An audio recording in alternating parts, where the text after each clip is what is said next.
Presented by Hubbard's Marina. Hosted by Captain Mike Anderson and Captain Dylan Hubbard.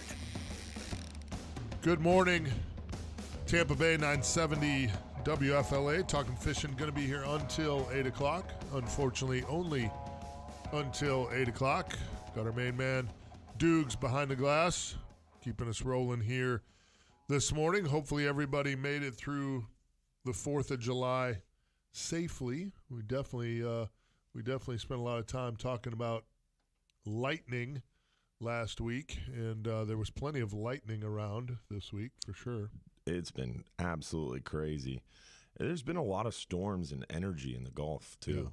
Yeah. I mean, I don't know. I don't pay as much attention to Tampa Bay, but it seems like every morning for the last 4 or 5 days, there's been some pretty hefty thunderstorms off the coast as a lot of boats head offshore for their offshore and nearshore fishing trips. So it's been definitely a little challenging and creates a little bit of a barrier to entry, as you will, when you see a bunch of lightning flashing in the Gulf as you attempt to load the boat to head offshore. Well, even yesterday afternoon, that it seemed like, especially towards Johns Pass from where I was on St. Pete Beach, it looked like a pretty good grouchy group rolled in yesterday afternoon. So the afternoon thunderstorms are always full of plenty of lightning and energy, and it's a function of how hot it is. We've had this high pressure sitting on us, and it's just not going to quit.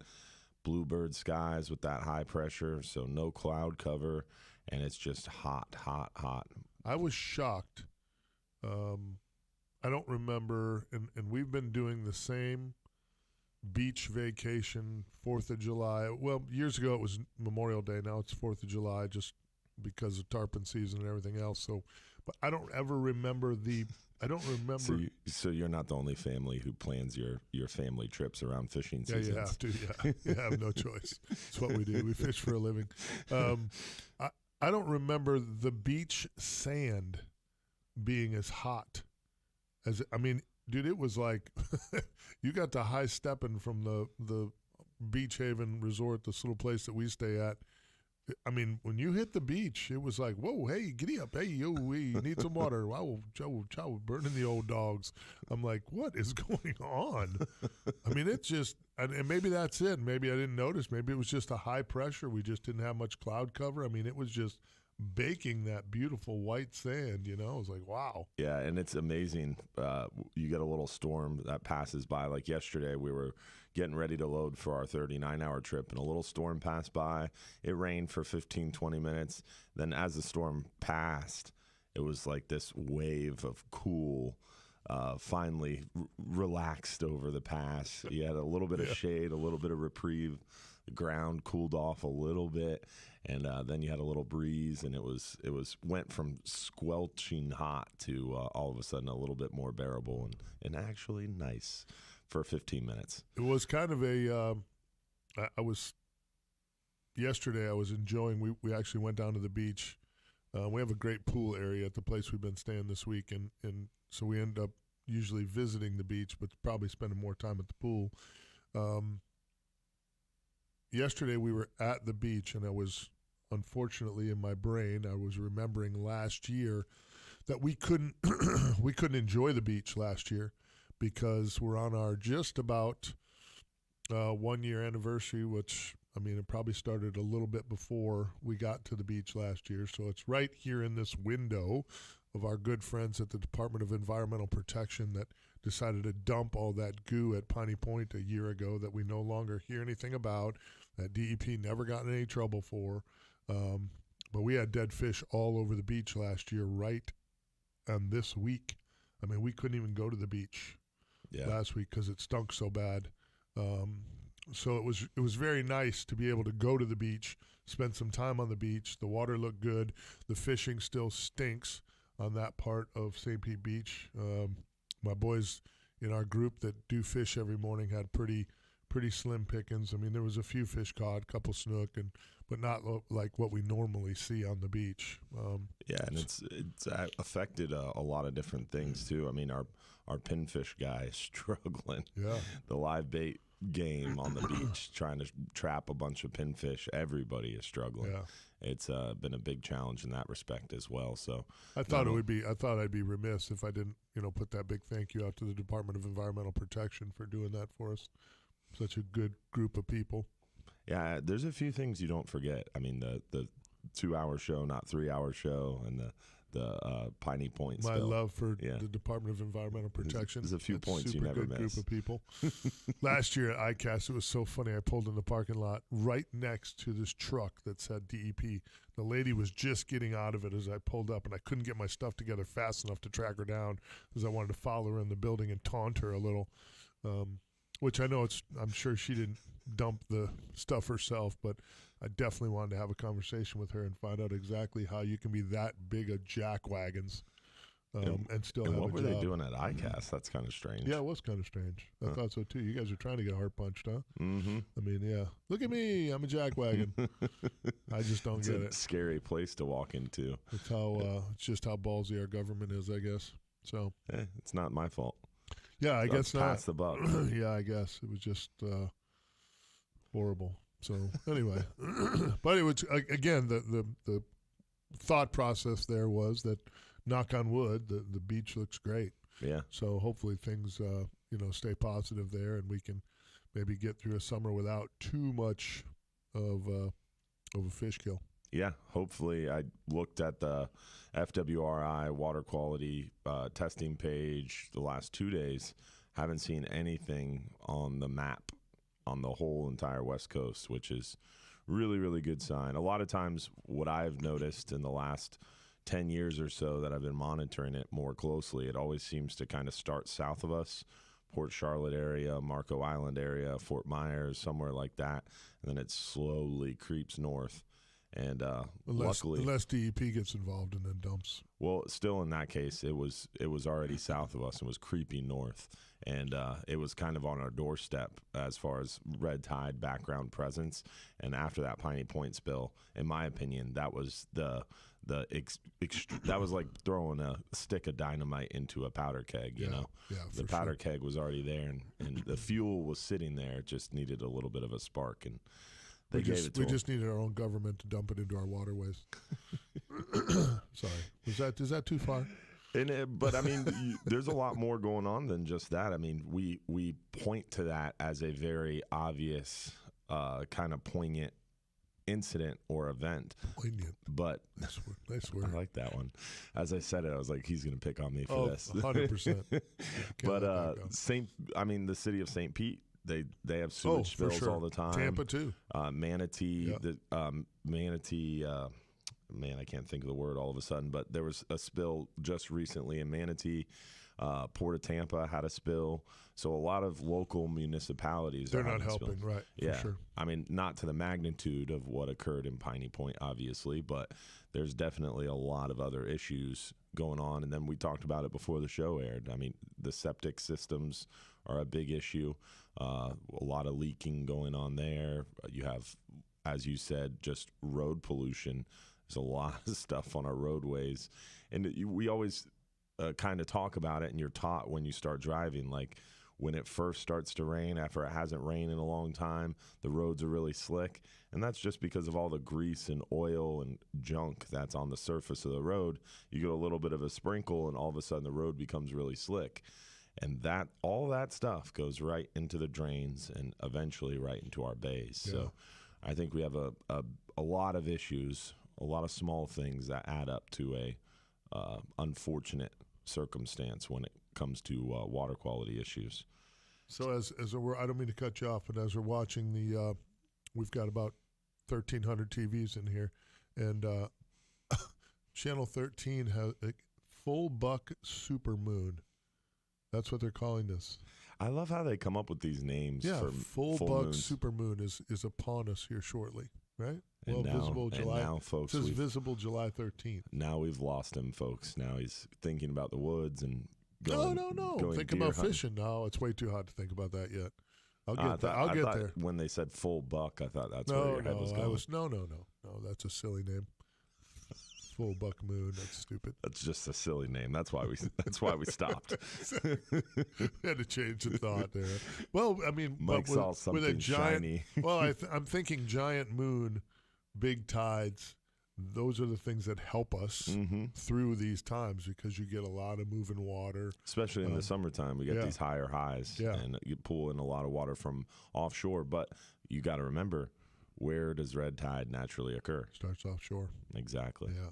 So you have the presence of the algae, Is that and what you're then saying? I mean, there's We usually have a lot of. For some reason, when the red tide kicks up, we usually have a bunch of westerly flow. mm-hmm.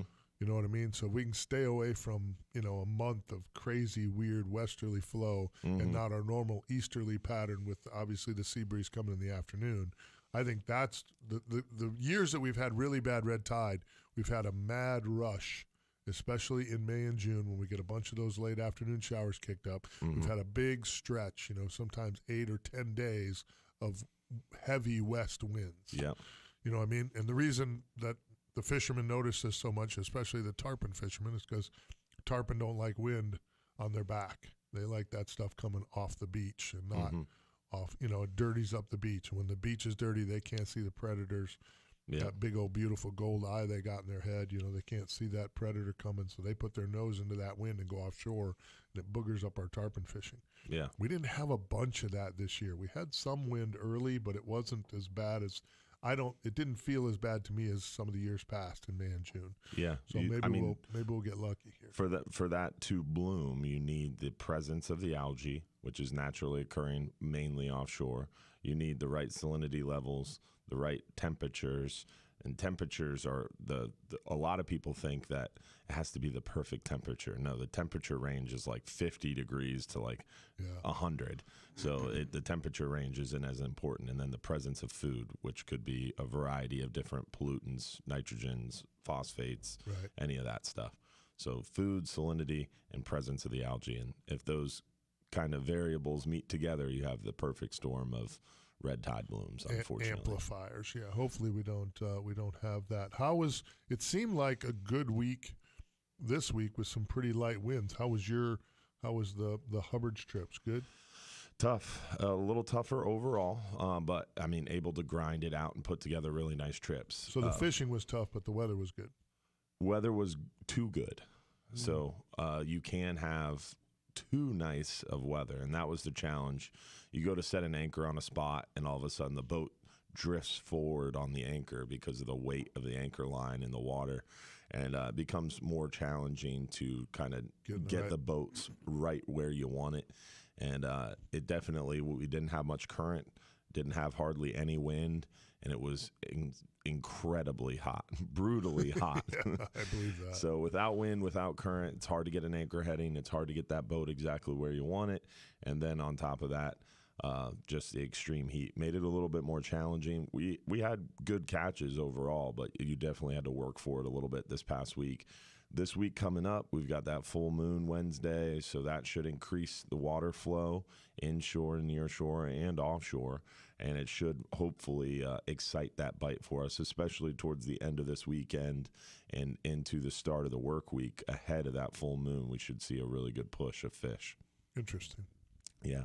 How do you get – to me, that's the hardest thing to do in all of offshore fishing, maybe in all of fishing, period, is getting anchored up right over the spot. Mm-hmm. How do you take some of your younger captains and get them trained in that? Is it just trial and error? You got to just keep them doing it over and over again? I mean, to me, it's hard to get a 25-foot contender anchored up. Now we have spot lock, so it's a different game. Cheating. But 10 years ago, 100% cheating, no doubt. 10 years ago, before we had all that, and you were having to anchor over the spots on Tampa Bay, even in the bay, even in 35, 40 foot of water, getting that boat to swing and end up right where you want to be to fish straight up and down, really, really a difficult thing to do. And I know there's a lot of people that are really, really good at it. Yeah. But to me, that's one of the big tricks of the trade. It's there's not a lot of secrets left, and that's definitely one of the secrets. And unfortunately, the spot lock kind of negates the secret, makes it a little but a spot easier. lock doesn't work for your big old boats, right? I mean, not for the party boats, but at a lot of center consoles. Oh, you can, for sure. Yeah, you can make it work. Right. But for us, you use the electronics, and before electronics, even I guess old timers would say what I'm gonna say is cheating. But you get out there and you find your anchor heading. Now, everybody has their own tactic, and the benefit to someone like me coming up around 10, 15 super experienced captains, you get to talk to each one of them, learn from each one of them, and they each have their own style, tips, tricks. And sitting in the wheelhouse growing up my whole life, I got to pick up on a lot of those different tips and tricks. What works really well for me is finding that anchor heading. So a lot of times you get out there, and if you can, just drift, get up on the spot, look around, and turn the motors off, get the boat stopped, turn the motors off, and just drift, drop down, and it lets all the guests get the cobwebs off their tackle, make sure everything's functioning well. They know how to use their reels, and the crew member gets everybody dialed in, bait passed out. And as the captain, you can sit there and put the cursor over where you start your drift, and then as you drift away, that's your anchor heading. Okay. The GPS will give it to you, your plotter will give it to you. And then the same thing, you can, if it's too rough and you can't drift, you just take a stab in the dark based off where the wind is coming from, and then you set your anchor. And if your anchor heading is different from where the wind is coming from, it means you have a stronger current. But then you have to also take into account of where your bait's landing, because you can get anchored up. Like if you did that drift method and you find a good anchor heading, you get anchored on that anchor heading, but then all of a sudden you drop your first line into water and it takes off and it's at a 30-degree angle away from the back of the boat and you're fishing 150 foot. Your baits could be nowhere near. Your baits could be 75, 100 feet off the spot. So then you have to start taking that into account, which a lot of people miss that. And even with spot lock, that doesn't solve that problem, because you can get the boat over the spot, but your bait's not on the spot. Right. Yeah. Interesting stuff for sure. Phone lines are open here this morning. Lots of stuff to cover.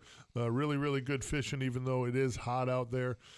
Questions, comments, fishing reports, bring them right here. 1-800-969-9352. Light these lines up. Let's chat about some fishing. We'll be back. 970 WFLA.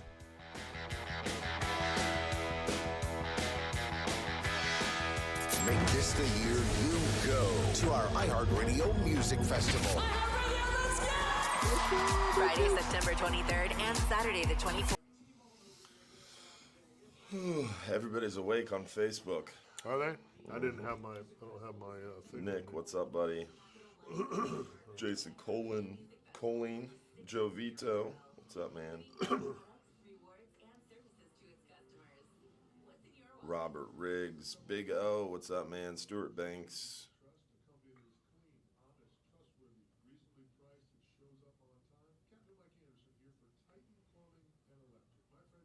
Oops.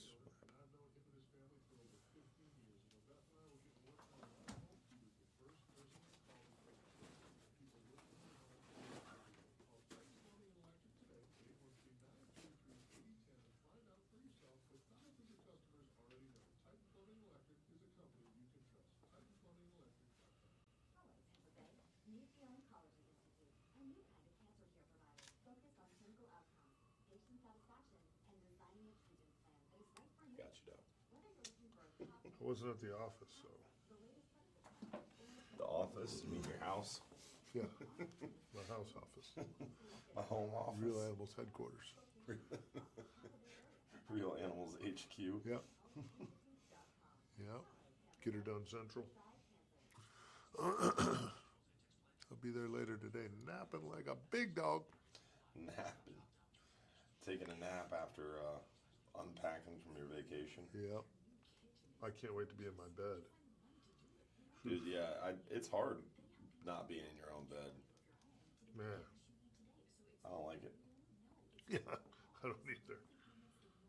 There's something to be said for the greatness. The greatness of your own bed. Yes. There we go.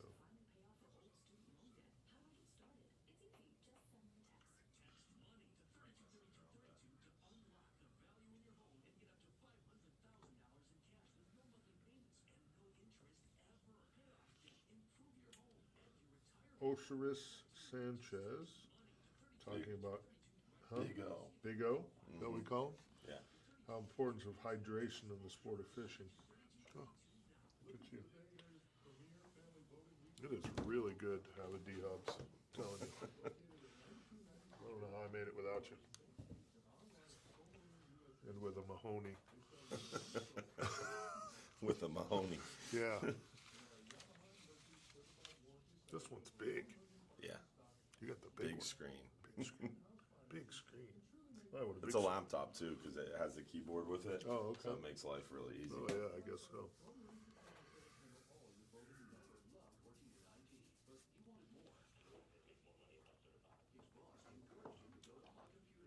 Yeah. The gallon of water is real. Yeah, it's huge. I drink like a gallon and a half of water a day, and it's still not enough most times. Yeah. It's brilliant. Like yesterday, I was trucking up and down the boardwalk a whole bunch. I drank a gallon of water before noon, and I only went to the bathroom once. I was like, holy crap, I'm peeing. I need to drink more water. It is crazy.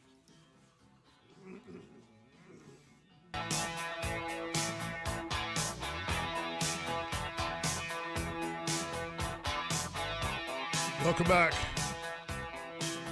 It's the Bartow Ford Real Animals Radio Show. Captain D. Hubs, Dylan Hubbard, myself, Captain Michael Anderson, talking fishing. Phone lines are open, 1-800-969-9352. If you don't want to call us, we'll just talk it up. We've got Bartow Ford fishing conversation coming up. Our next one is August 16th. That is a Tuesday. It's going to be a good one. Captain Brett Norris will join us. Really great inshore and nearshore fisherman. Does a little bit of offshore stuff playing-wise, but he is an inshore charter captain. Great tarpon fisherman. I've seen him do a lot of hog fishing, yeah, too. hog fishing. I mean, he does it pretty much all of it. He's pretty ate up with it. Great angler. Looking forward to having Brett. A lot of personality, so it should be a good time for sure. Our good friend Dana out at Silver Ring Cafe hooking us up with some Cubans. Hopefully the Devil Crab will make an appearance at this one for sure. That's all I ask. The Bartow Ford that we are at, 2800 US 98 North there in Bartow. If you haven't been out there to check on getting yourself a new truck or car, I highly recommend them. Great people out there at Bartow Ford. Benny Jr. has put together a heck of a team. Mike Biedenbow. There's just a pile of them out there. So make sure you get out there and check them out. They are supporting the fishing business, doing a great job as a partner here with Real Animals. So we're looking forward to that. Also, if you are into podcasts, I've got new podcasts dropping here every other Tuesday. We just dropped the first one this past Tuesday, one I did with Kent Hickman, who is the founder of Gills Apparel, and he is also a tournament director extraordinaire, if you will, the Power Pole Live series and all this stuff he does all over the country here in Louisiana and all over Florida with some really great fishing tournaments. So it was a really interesting podcast. I was able to jam through a bunch of these before I went on vacation. I had some really great conversations. Captain Ryan Rickard joined me. Tom Rowland from Saltwater Experience. I got to do the Tom Rowland podcast one day with him, and then he joined me on the Real Animals podcast. It was I ran out of time talking with Tom Rowland. He was super interesting cat. I'm looking forward to running into him out at ICAST here in a couple of weeks. That was a really great interview. So that was good. I got to sit down again with Ian Beckles and talk about a little bit of stuff that's going on with Canadian Bacon there, a good friend from over on DAE. So that was kind of a cool one as well. So he's a funny guy. He's an interesting cat for sure. We got some good ones coming down the pipe. So make sure you check out the Real Animals podcast. It's available on Apple Podcast, Stitcher, TuneIn, Google Play, RITampaBay.com, and Spotify. So you can subscribe, rate, and review them. Let me know if I stink at it or if you want us to keep doing them. All those good things. Check it out. It's pretty cool. Yeah, those podcasts are pretty cool to listen to as you're driving around. Yeah, it's a good opportunity, too, to just really,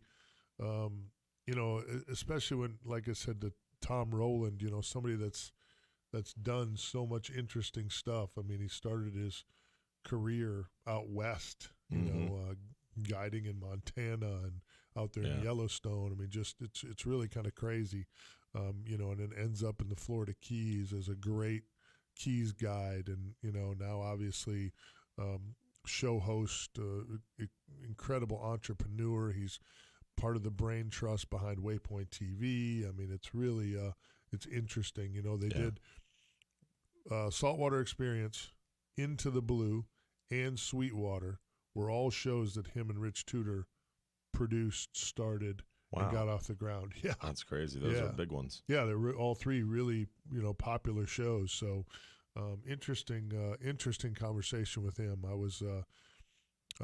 enjoyed it. And then obviously he interviewed me for his podcast. His Tom Rowland podcast is huge too. So that's another one you should listen to if you are into the podcast scene for sure. It's pretty cool if you like to fish. He does a lot of different stuff too, and I think that's a little bit what I'm going to do.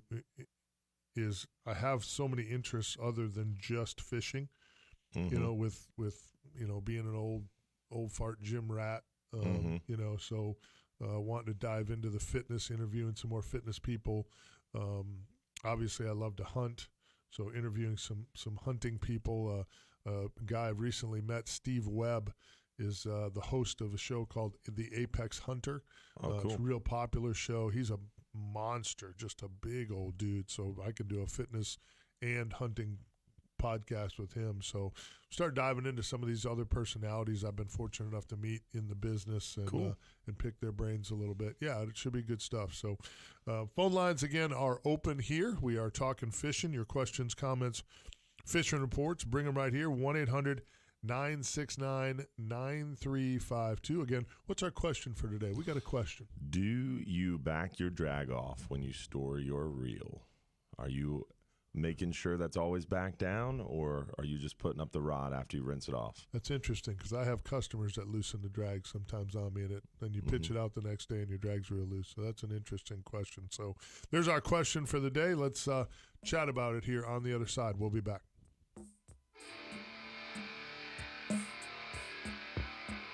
Talk hydration. Because the big O brought up hydration, which is a good point. Yep. How much Wawa Stay hydrated. How much Wawa you drinking? I can tell you, it's going to take me about 3 days to recover hydration-wise from my vacation. Too much beer will slow you down for sure. I'm not used to starting to drink at noon. You can't drink all day if you don't start in the morning. Well, it's 11:59. I tried to get one in me. There you go.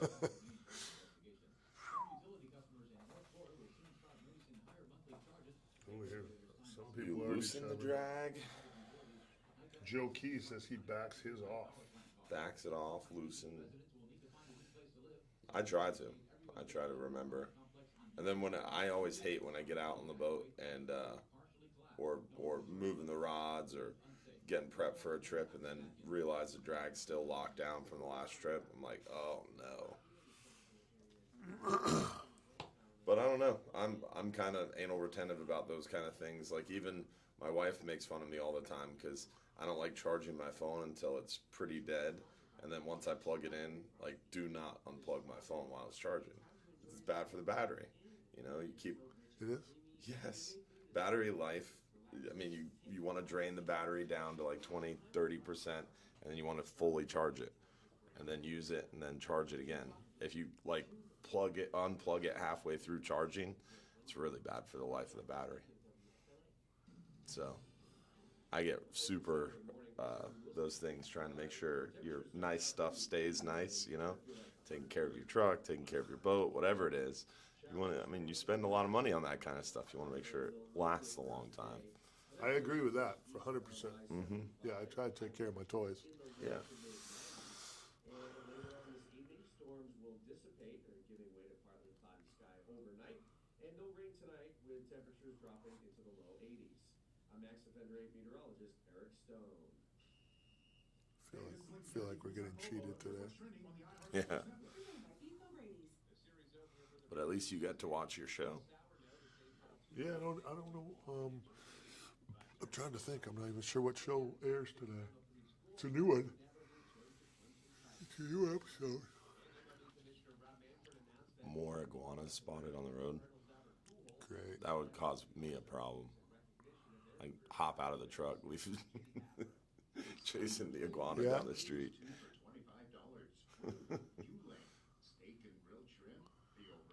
The other day we were swimming in the pool and this snake was in the pool drain, came out of the pool drain. My wife literally jumped out of the pool. It was impressive. She's grabbing the kids like it's so funny. It was just a juvenile black racer, but you know when they're real small they look crazy. Oh yeah. And she was freaking out. I ended up catching it and wanted to show my son, and she was losing her mind. She was like, "Don't bring that snake anywhere near him." It's like, all right, I'll let him go. I'm not a snake fan. I don't like spiders. Don't like them at all. But snakes, I like snakes. I used to have a pet snake, ball python. Yeah. Mm-hmm. Yeah, my mom was like, "No, you're not getting a snake. You're not getting a snake." And I kept asking and kept asking. And then I would go trying to find one. And I brought home a snake one time, figuring if I brought it home, she'd have to let me keep it, which black racers are not fun to catch. And I had caught one and put it in a thing. I'm bloody from elbow down, been bit like 6 times by the snake. But I had it in a bucket. And she was like, that didn't work. She was, get rid of that thing. But then one day she got so angry, she was like, fine, do what you want. And she went upstairs. And before she came back downstairs, I had gone to the pet store, got the snake, I'd set it up in my room. And it was on. That's crazy. I fully understand not wanting a snake around. I get it. Yeah, my wife won't let me get one either. No, I bet not.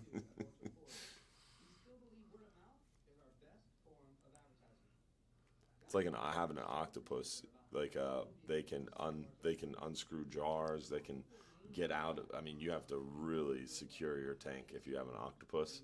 Similar to having a snake, you know, you just got to make sure that the cage is secure. It's easy. Just latch it up.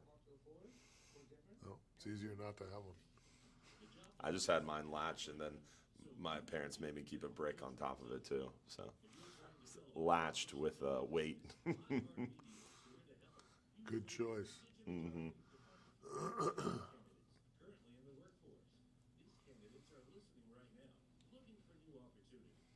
Keep it clean, Tampa. City of Tampa launches a new trash boat.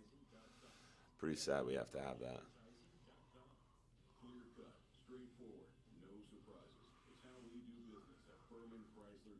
You see it a lot on the roadway, though. Someone's sitting at a stoplight, they finish a cigarette, flick the cigarette butt out the window.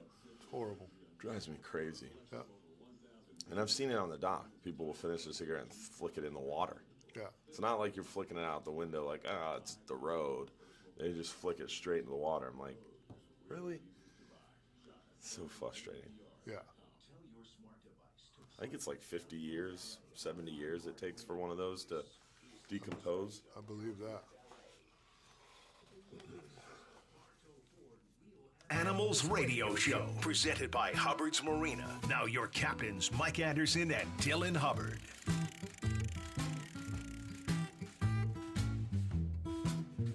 Want to put a quick shout out to our good friends at Affordable Roofing Systems. You know, it's that time of year. We got a lot of weather coming in. We have hurricane season, high winds, tropical storms, all kinds of stuff.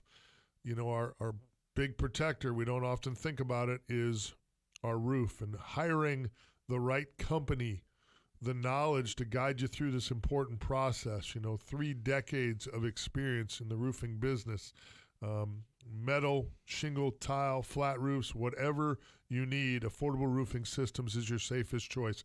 Give them a call today for a free estimate, 1-888-397-ROOF, or visit them online at affordableroofingflorida.com. Phone lines are open, 1-800-969-9352. Your questions, comments, fishing reports, bring them right here. Our question for the day is about your drag system on your reels. When you're storing your reels, are you backing the drag off, or are you just leaving them as you fish them?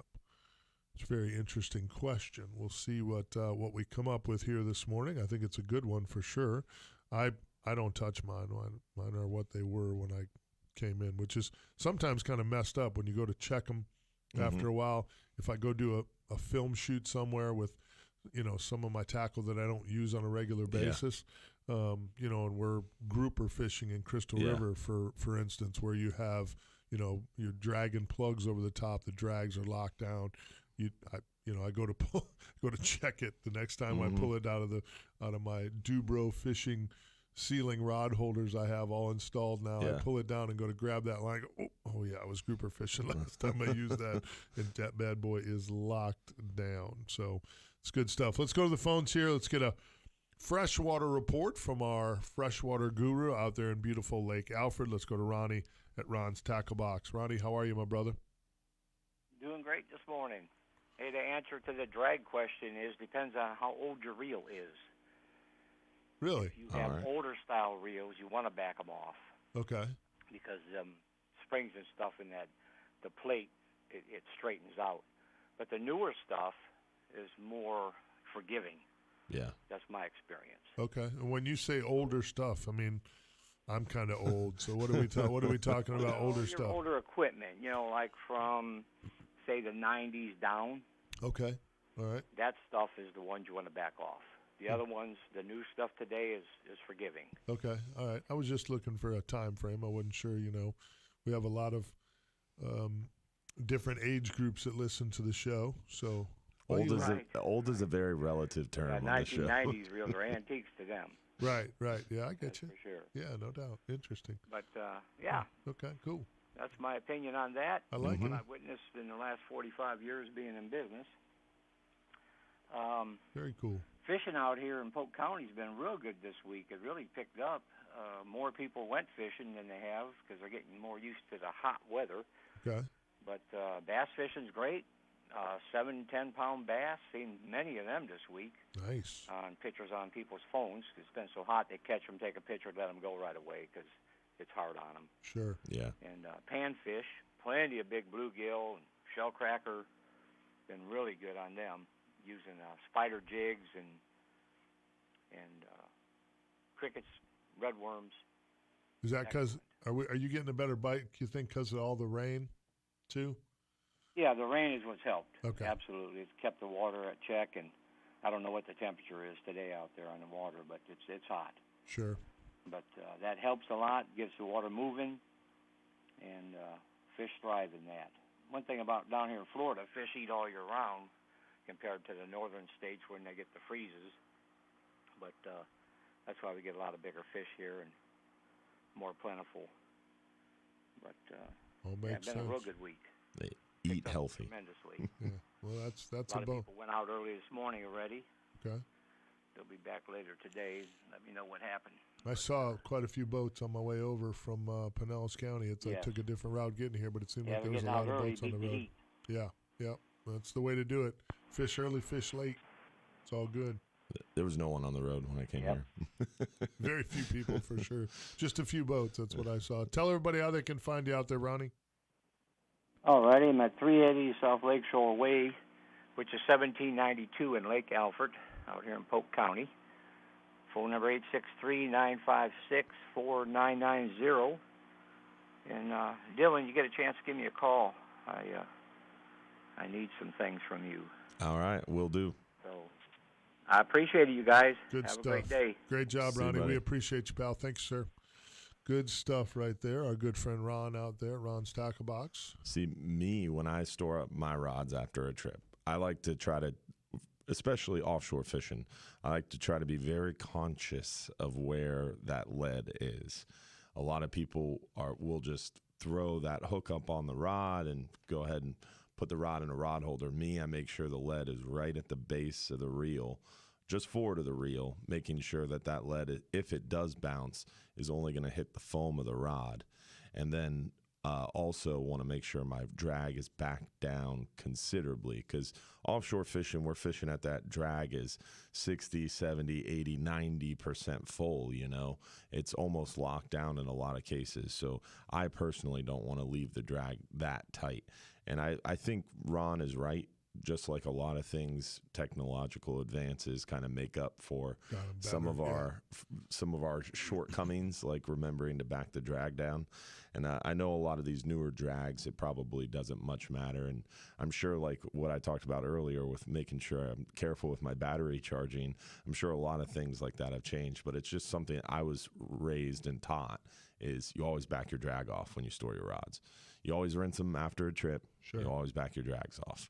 That's And something I was always taught. The rinsing I do, but I think because of that, like you said, my stuff's not normally locked down on a daily basis, so.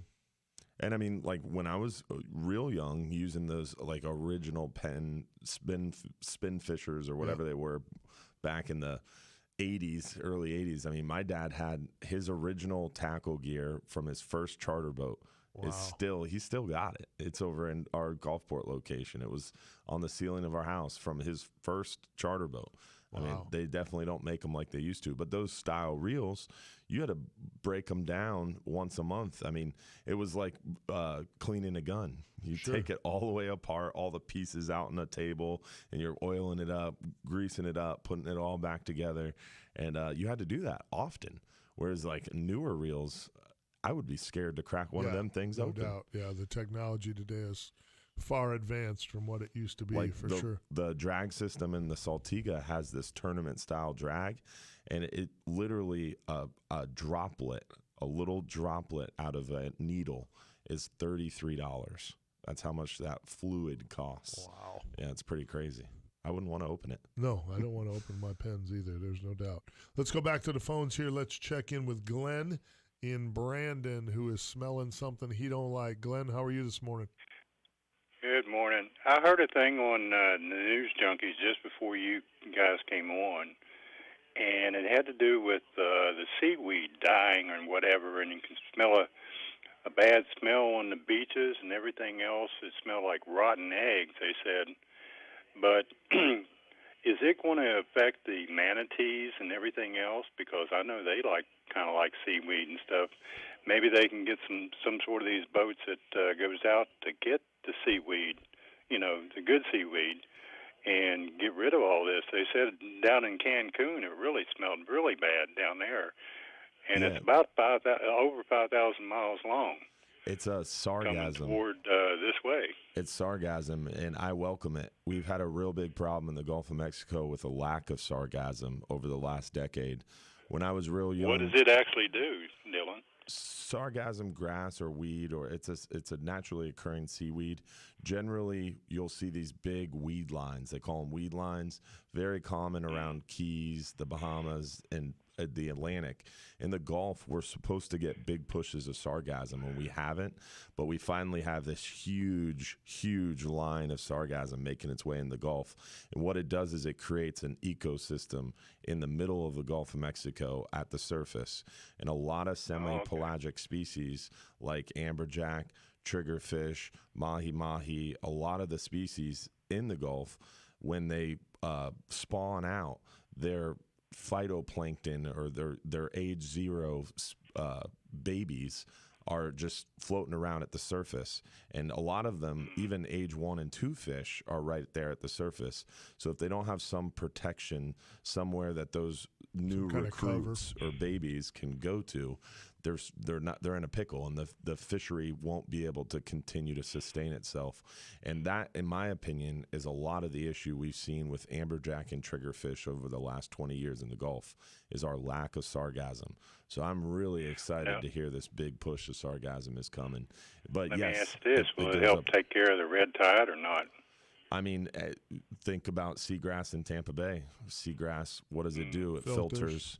It filters out the water. It provides oxygen. Yeah. So I think it could potentially help that, because red tide naturally occurs offshore. Now, logically, it would make sense that it does. Do I know? Without a shadow of a doubt, I couldn't answer that question. But it would make sense if it did. Yeah. Interesting. Now I know a little bit more about it. Yeah. Yeah, I've sargassum been working is over awesome. there with the nature center at one of the parks, and kind of learning a lot of stuff about marine life. Yeah, if you are ever offshore and you're 40, 50, 60, 100 miles offshore and you see even a baseball-sized piece of sargassum, it'll have 30 little tiny baby minnows around it. And a lot of times those are triggerfish, amberjack, mahi-mahi, a lot of different small, they call them age 1 or age 0 fish. They're just barely recognizable as their adult species. And that's where they live. It's like the mangroves offshore. Oh, okay. Yeah, I understand now. Yeah, interesting. Hey, Mike, you ought to take Dylan down to Waffle House after the show. We're actually drag me. We're kicking going. and screaming. We're going to Waffle House after the show. Actually, my family is still at St. Pete Beach, and we always pack up the ride. And as we're headed off St. Pete Beach, we go to Waffle House. I'll offer to buy him breakfast and see if he shows up. I'm gonna go to Mama's Kitchen on Seminole Boulevard. Well, I met Mike over at Bartow Ford about 3 or 4 months ago. Yeah, Awesome. yeah, absolutely. It's absolutely. I haven't found out anything more on the museum or anything like that. Yeah, I think Talked about. Yeah, Glenn had an idea for like a Tampa Bay fishing museum. Yeah, that'd be awesome. Yeah, it would be awesome. I don't know where we could put it, but putting it out there, if anybody knows a great location or some group that might be interested in helping us get this thing off the ground, it'd be kind of cool. And we had there's so many legends to the Tampa Bay fishing saga, to the history of Tampa Bay fishing. You know, the Frank Sargents and the Mel Bermans. I mean, the list is crazy long. You know, your family alone, the Hubbard family, would be obviously in that conversation. Well, we had the one show where we talked about the Mount Rushmore of fishing and whose fish would go on it. I think we ended up with like 48 names. Right. Well, and that was just like locals that we were trying to name. Yeah, great locals. The history of fishing here in Tampa Bay is impressive, and it's great to have people like Glenn who care about it. So, Glenn, we appreciate the call. Nice work, brother. Okay, you guys take care and be safe. Thanks, buddy. See you, buddy. Yeah, it was a real cool conversation I had with him. He had some pretty cool ideas. And, I'm glad he brought up that sargassum thing too. Because when I heard that on the show previous to us, I was like, because they were just making light of it. They rolling up on the beaches and creating a nasty smell, and it is kind of unsightly when you see a bunch of that grass floating up on the beach. But it's a good thing. Right. It's a good thing. Yeah. That's interesting conversation. As we were talking about it, it was up there on the Spectrum News 9 there. Oh, really? Yeah, it was up there at the same time. So it's interesting stuff for sure. Phone lines are open, 1-800-969-9352. Questions, comments, fishing reports? Are you locking down your drag while you're fishing and then leaving it locked down, or are you remembering to loosen your drags, or just maybe it's habit? Maybe you don't even have to think about it. You just loosen those drags before you put them up. It's an interesting topic. Let us know. We'll be back.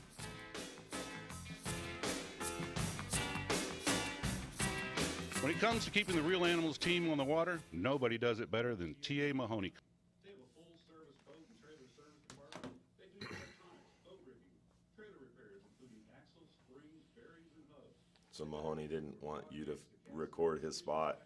You got Ben to do it. It's terrible.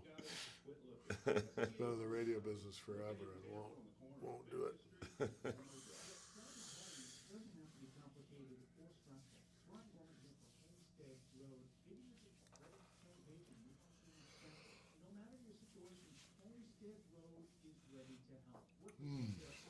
So Eddie said he uses a gear tie to tie the lead so it doesn't slap around. And I've seen that before too.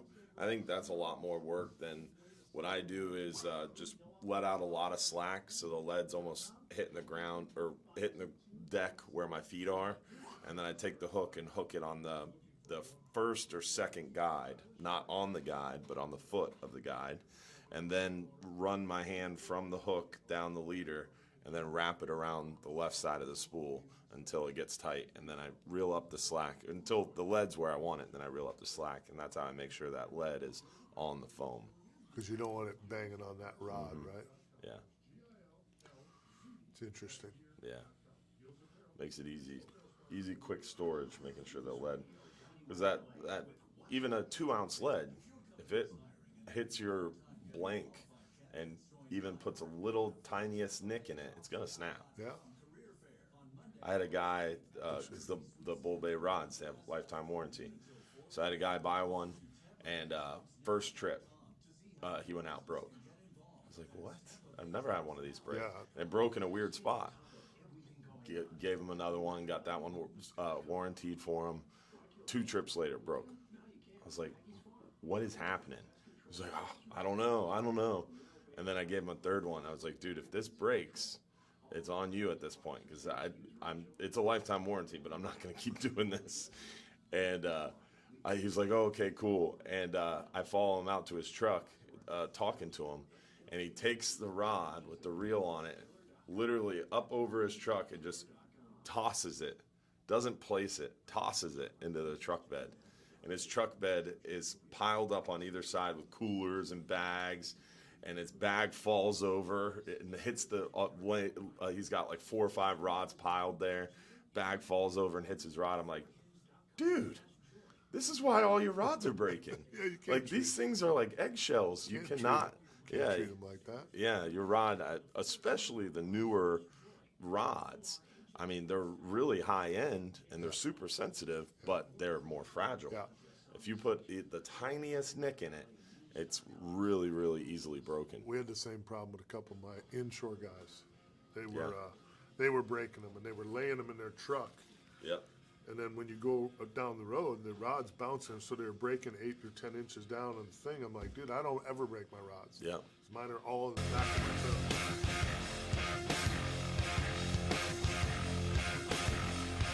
Welcome back. Got a short segment here before the top of the hour. Phone lines are open, 1-800-969-9352. So that's another good topic, too. You know, we've been talking about drags, and do you release the drag on your reels after you are fishing, or if you're storing them? I think, you know, Ronnie at Ron's Tackle Box had an interesting take. The newer tackle, it may be a little less important than it was years ago, which makes sense as the world becomes more durable in the fishing industry. We were just talking about rods and rod breakage. If you're not following on the live stream, interesting. We even with a great company like Bull Bay Rods that has a phenomenal warranty. You know, at my Marina, I had a couple of the captains are on the pro staff. You know, they're breaking rods like every month. I'm like, dude, what are you doing? Well, I've had like one in 5 years that broke, you know? Yeah, and a lot of the newer rods are super high-end rods. They've gone to where they're not kind of putting the I don't know what they call it. I don't build rods, but like the shiny coat, the clear coat over the rod. A lot of it is leaving bare blank because it makes the rod lighter, increases sensitivity, casting distance, blah, blah, blah, blah, blah. There's a lot of reasons to have a lighter fishing pole, but it makes it more fragile. And even if you have the clear coat down it, it's still easy. We were talking on break, if you get the slightest dent, scratch in it, especially a scratch, you might as well throw the rod away because it's gonna break. And slow pitch gear, for example, the butt of the rods are often just bare blank. So if you put it in a rod holder and it's moving around in a rod holder, next fish you catch, bam, the butt snaps. And they literally make stuff, it's called a jig wrap, where you wrap this around your rod and the jig to make sure the lead jig isn't touching the rod. But then when you're fishing, you take that jig wrap and you put it down on the butt to make sure that the butt isn't hitting the rod holder. And it's the same care you have to take with your inshore fishing rods, your offshore fishing rods when you're transporting them, because you do not want the transporting thing to me is it was interesting because I had 2 really good captains, you know, both fishing the Bull Bay rods, Real Animal Signature Series, and I've been using mine for a long, long time, like 7 years, and I might have 3 rods broken in 7 years. That's a lot of trips. And these guys are like, oh, I broke another rod. I'm like, dude, what are you doing? Yeah. Like, you must have the worst clientele on the planet. Yeah. And then it dawned on me watching them pull into the marina one day. they lay their rods, their reels up towards the cab of the truck and have the rods just leaning up on their tailgate while they're running down the road. Well, every little bump you hit in the road, that rod is beating off the tailgate, top edge tailgate. I'm like, dude, all your rods are breaking 8 inches from the top, 6 inches from the top. Look how much rod you have sticking out the top. I'm like, that's exactly what you're doing. My rods I put in diagonally. I have a topper on mine and close my topper. So my rods just lay in there. Yeah, I try to always put my rods diagonally when possible, but I've got that big Engel cooler in the back of my truck, so it makes it difficult if I have more than a handful of rods in the truck. So if I have to, and a lot of times, like in our offshore fishing game, your truck bed's going to be full of other stuff. You got tackle boxes, sleeping bags, that kind of thing. So your rods do have to go out of the back of the truck. So what I'll do in that case is I'll use a towel. I'll just wrap the rods, the area of the rods that are going to be sitting on the truck bed, I'll wrap in a towel, a nice big old soft towel. Yeah, that way, sense. if they have to lean against that rod or that edge of the truck bed, they're going to be hitting the towel instead of just the plastic truck bed. You have to love your rods. Yes, very gentle. Love your rods. You got to be gentle with them. Treat them proper. Yeah, and they'll treat you proper. And another thing I want to mention is the tendency, I'll see it a lot in the shop, is someone will go in and they'll like, I really want that Saltist or that Saltiga, and they'll eventually splurge and buy themselves a really nice reel, and then they'll walk outside and put it on a $110 rod. If you're going to spend money on a reel, your general rule of thumb is your rod should be equal to, if not more expensive than the reel. And that's hard to do nowadays with the fancy reels they have on the market. Yeah. You're spending $700 for a reel. It's very difficult to find a rod to match that price. But you shouldn't go cheaping on the rod when you're spending a lot of money on the reel, because the rod completes the setup. And it's a nice, setup is the word you're looking for. You're not looking for a great reel or a great rod. You're looking for a great setup. Great combo. And not everybody needs it. You don't need expensive tackle to catch fish, but it definitely changes the game. It's like anything else. I mean, good whiskey costs money, and if you want really good tackle, it's not cheap, but it'll last you a long time. Great comparison. If you take care of it. Yeah, you like that, Yeah. don't you? Phone lines are open, 1-800-969-9352. We've got Richard in Apollo Beach on the other side. We'll be back, 970 WFLA. The preceding program was paid for. Yeah, well whiskey will give you a hangover. It doesn't taste great. Good whiskey, no hangover, tastes great. Nice and smooth. One of my father's favorite sayings. What? Good whiskey costs money, son. That's a great saying. Yeah, I like it. It's like anything else. If you want good firearms, it costs money. Yeah. Got to pay to play.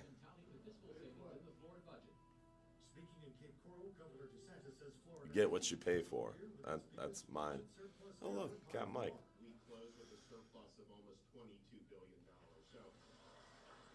He walked away as the show airs. Yeah, that's funny. Yeah, the Fletcher's custom rods are nice, Nick. St. Croix is awesome. We just got all those Fletcher's rods in and sold one already. So they're making us some more. Good morning, Captains. Morning, Donald Waberman. Paul McGoy. Monkeypox is not as dangerous as COVID-19 or influenza. You do have similar symptoms of fatigue, flu-like What is a symptoms, monkeypox? sore throat, swollen glands. Differences are rash. St. Croix was one of my favorite rods back in the day. I like the St. Croix a lot. And I bought my son a St. Croix rod. It's a crappie fishing rod. That's what Jack fishes with. And man, you hook a small little pinfish on that crappie fishing rod, it is crazy. It's got a Daiwa Procyon 1000 on it. So baby spinning reel on a super short, very light action crappie fishing rod by St. Croix. It is a lot of fun. Even, like I said, hooking pinfish or a little 8-10 inch mangrove snapper. It's a lot of fun. I spent like 30 minutes the other day drinking beer on the dock, catching 8-10-inch mangroves with my son. It was fun. 30 minutes is about all he has in him. Then I lose him. Then he sees something shiny and is off and running. Elon Musk doesn't want to buy Twitter anymore, but the social media giant remains committed to the $44 billion deal.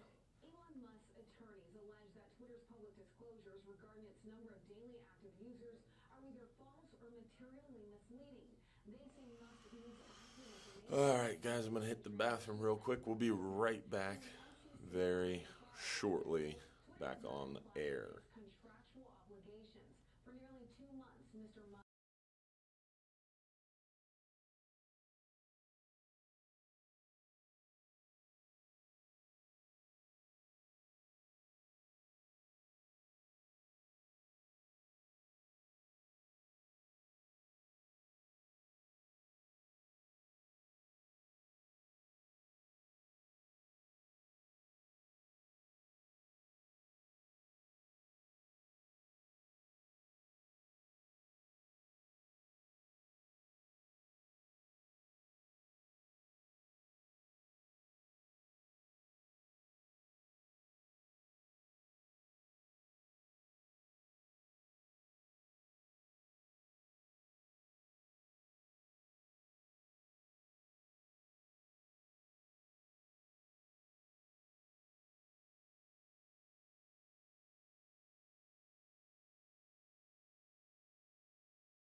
They're so rich and creamy. They're made for you to sleep. Like film that kind of stuff when it happens overnight. So he films all the like aftermath and then sends it to the station. It was pretty interesting. You know how like behind a shooting that happens overnight, you'll see shots of the scene and then all of a sudden it cuts to a reporter and it's daylight out and the reporter's at the same scene talking, and it makes it look like they've been there all night covering it, but in reality it's just one guy there with a camera at night working by himself, and then if it's a good enough story, the station will send a reporter out with another photographer in the morning. It's really cool. That's a Cameron Richardson shot if I've ever seen one. Well, slow-mo sweep. Everybody does it. Really? Yeah, colorblind. All my shows have it. Colorblind did the same shit. Oh. Every fish gets a slow-mo. Cameron loved that. And the first time I filmed with him, I'm like, dude, seriously? Let's keep going. I want to catch another fish. They all do it. They all do it. Yeah, on our first trip, Capt and Joe yelled at him because it was out of red snapper season. We had a monster red snapper, and Cameron's trying to get a slow-mo. And Joe's like, dude, screw this, and threw it in the water because he didn't want it to die. Yeah. It was hilarious. That's part of the problem. So we had to talk it over. All right, out-of-season fish you can't do a slow-mo of. It's funny. So that's like industry. That's like a normal. Fishing shows do that. Colorblind did it all the time. My wife used to bitch. That was her one complaint about colorblind was too much slow-mo. Yeah. Staff, management, or parent company, iHeartMedia Incorporated. Welcome to the Bartow Ford Real Animals Radio Show, your weekly voyage into Florida fishing. Presented by Hubbard's Marina, hosted by Captain Mike Anderson and Captain Dylan Hubbard. Welcome back. Hour number 2 here, the Bartow Ford Real Animals Radio Show. We got some callers calling in now. Everybody's awake and had their coffee and ready to rock and roll, so let's rattle through a few calls here. As promised, let's check in first real quick. Let's go to Richard in Apollo Beach. Richard, what you got for us? Hey, good morning, Captain Mike. I want to do just highlight a tournament that's been near and dear to me for the past probably 11 years is the Naples Take a Soldier Fishing. Yeah, that's a good one. It's coming up in September. That is a good one. Awesome. I know you've been a part of it for a couple of years, and it's just the most rewarding thing you can do as a volunteer captain. I don't know that I can argue that, and there's a lot of great military appreciation types of fishing tournaments out there. Our good buddy James Boggs does one here locally. That's great. But that Naples Take a Soldier fishing tournament is incredible.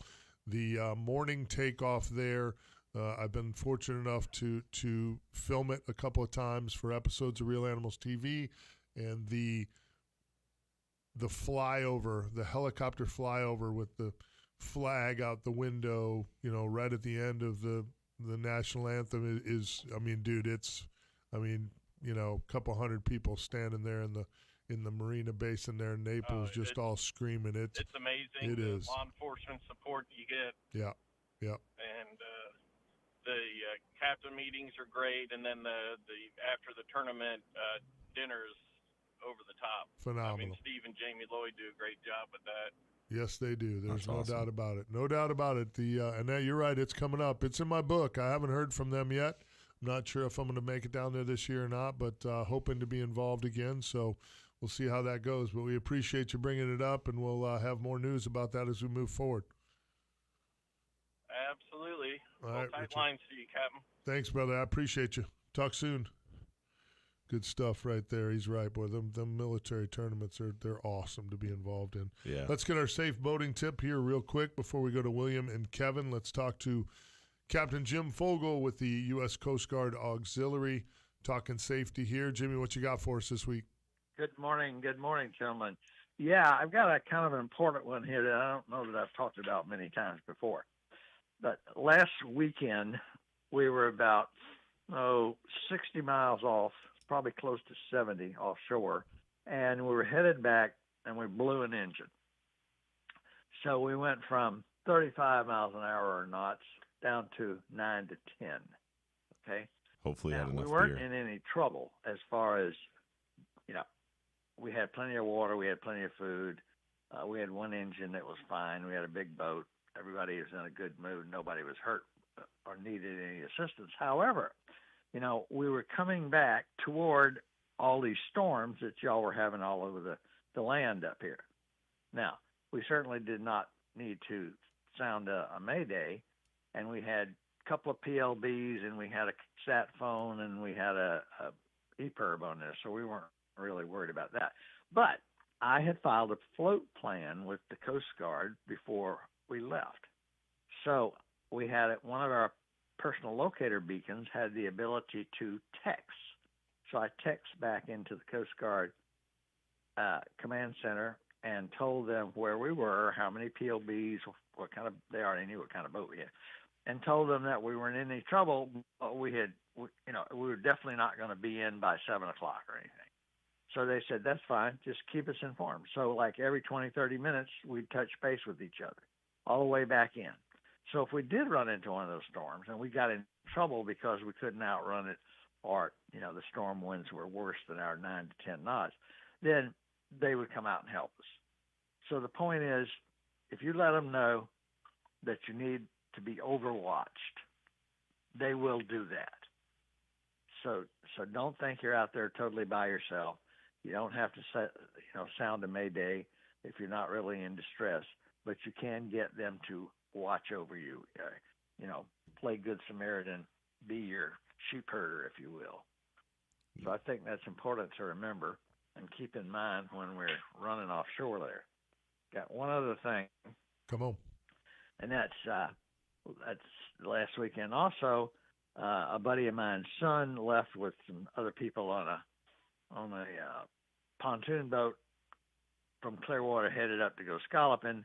They didn't have near as much gas as they should have had. They didn't have a mag light. They didn't have a radio. Long story short, they couldn't find gas. They finally got in somewhere after dark to get gas. They were headed back at roughly 25 and ran dead aground on one of the beaches up there. Ooh. Yeah, luckily nobody was, horribly hurt. One of them had a dislocated hip. But the point is, you got to be ready. You got to plan ahead. You got to plan totally. You got to plan on not just getting there, but getting home too. No doubt. So, no doubt. Please, people. Put together a good ditch bag. Please, crew members, help your captain out. If you're going out with somebody that isn't a real avid, consistent boater, help them out. Remind them all these things that you need to be aware of it to make sure you're going to get home and safely. And for God's sake, if you're out at night, slow down. Make sure you know where you're going. Make sure those observers and lookouts are paying attention, and don't get anybody hurt. Yes, sir. You're the man, Captain. Well done. Thank you, gentlemen. Appreciate the time, as always, for the Coast Guard Auxiliary in St. Pete. Jim Fogle, be safe out there. Thanks, Jimmy. You good know, stuff right there for sure. That goes along the lines of like preparing for the worst, hoping for the best. But real quick before we get to the next caller, the issue of losing a lower unit or losing an engine and you're putzing back in on one and your hour and a half, 2 hour ride becomes an 8 to 10 hour ride, where it becomes dangerous is if you got a crew of guys on the boat and you run out of beer on the way home.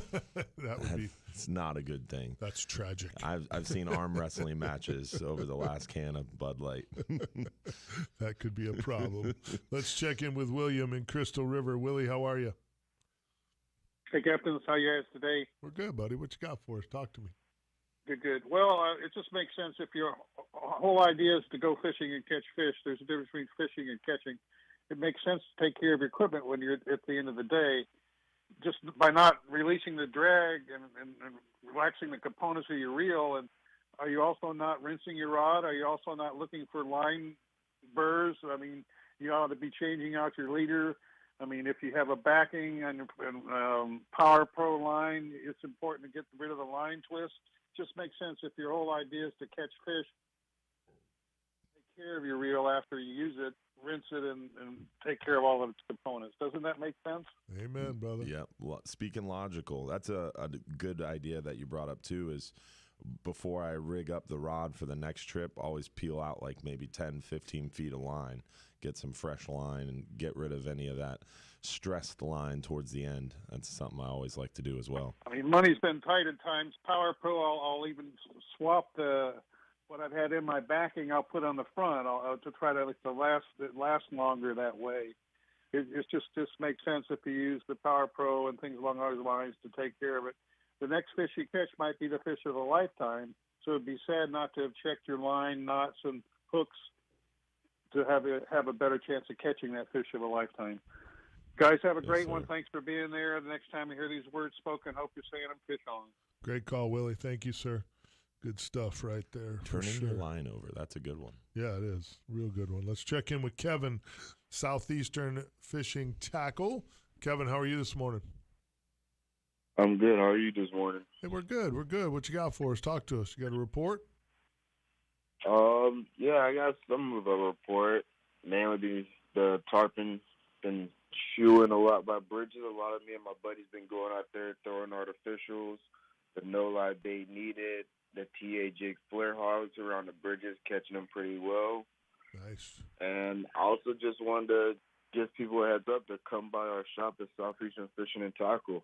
I know a lot of people are still going offshore to catch like the tail end of the red snapper season and the grouper season. So come in, stop by. We'll help you out, our team, get you geared up with some tackle.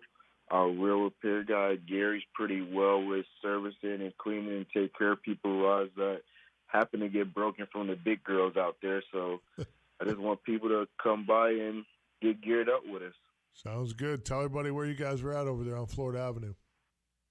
We're on 2907 North Florida Avenue. It's a cross street on Fort Nebraska. And if you can't make it to our store, make sure you can check us online at fishsoutheastern.com. We also do shop pay. It's a thing where you could do a shop now, pay later.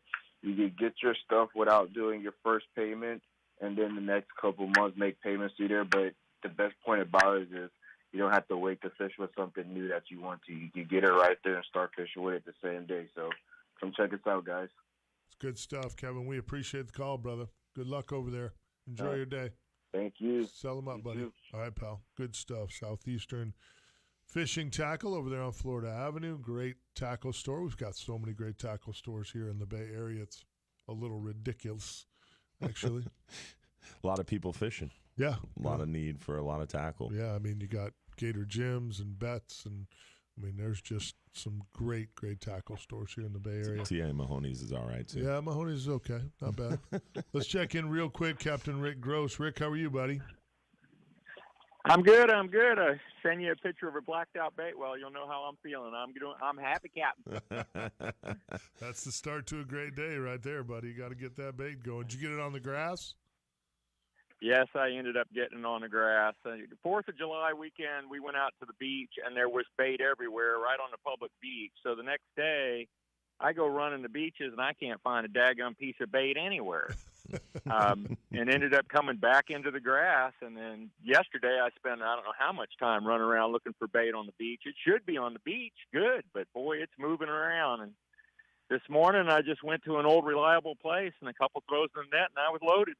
Nice. Good deal. When you guys say catching it on the grass, you just anchor up at a grass flat that you think has a lot of bait and then chum it. Chum it. Yeah, it's not like you find these bait pods over the grass. No, it's usually, and there's usually a history with most of the flats that we stop at to catch bait.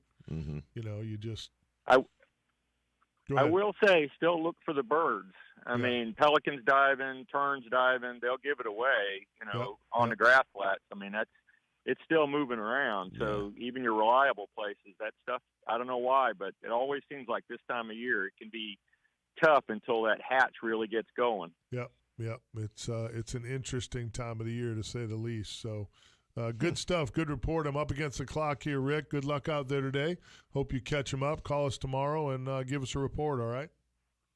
I will for sure. Thank you, guys. All right, partner. Captain Rick Gross there, one of the best in the business. Fishy Business. Fishy Business LLC. Good people. We got Erica Almond from Suncoast Lady Anglers, and we have Pastor Tommy, I think it is. Is that right? Yep. All right, Pastor Tommy. Both of those we're going to get to here on the other side. Phone lines are open, 1-800-969-9352. We'll be back.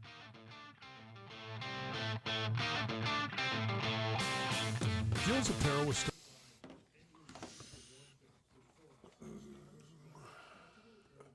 Dude, I do not like watching fishing shows. Like, no offense, but it just makes me want to go fishing so bad. Does it? Yeah. No, that's all right.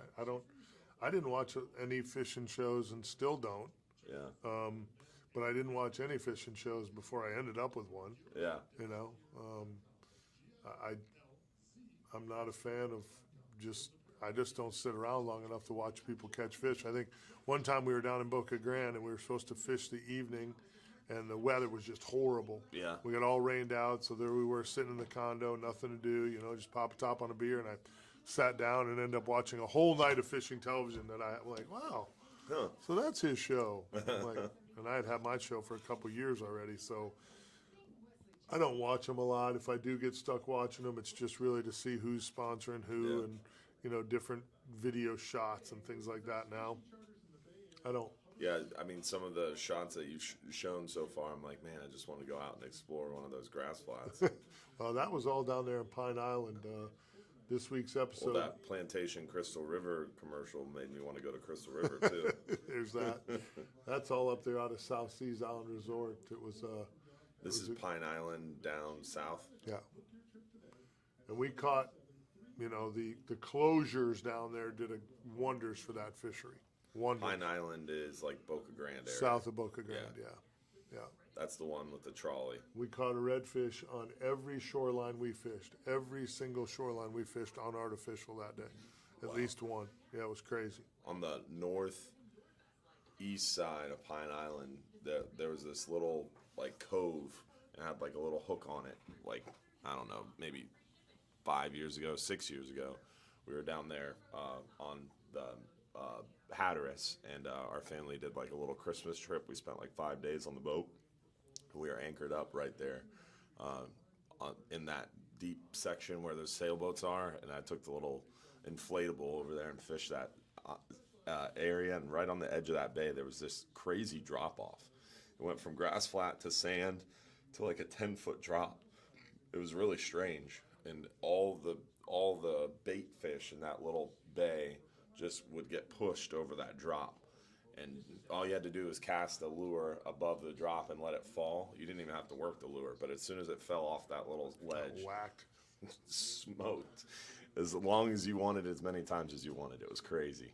It was fun.